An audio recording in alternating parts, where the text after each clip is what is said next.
अगर आप भी चाहते हैं दंगल म्यूजिक का ऑडियो वीडियो सबसे पहले आप तक पहुंचे तो रेड कलर के बटन को दबा के चैनल को सब्सक्राइब करें और साथ में बेल आइकन को दबाना ना भूलें।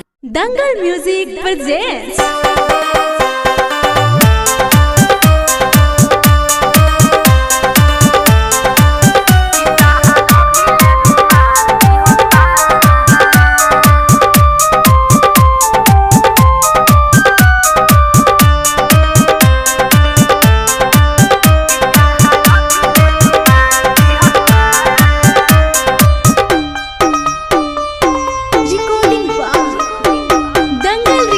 स्टूडियो ननौरा दिहलू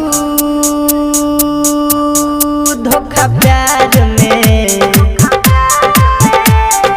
दिहलू धोखा प्यार में, एही से अखिया से लुर बहल बा। किताहर भिले रुमाल दिहल बा, किताहर भिले रुमाल दिहल बा,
स्टूडियो ननौरा याद आवता मिलल जुला घूमत रहलू अपाची पर, प्यारी को के भूल गइलू हमके चढ़ा गइलू फांसी पर। प्यार में पागल हमरा के कइलू हो, दूर तू जिंदगिया से हमरा तू भइलू हो।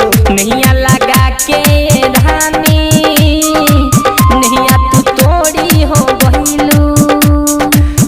सोची देह तो हमारे गलल बा।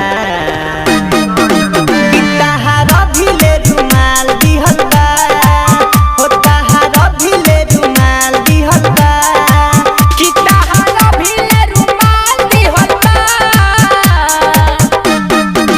हो ताहर भिले रुमाल दिहल बा, किताहर भिले रुमाल दिहल बा।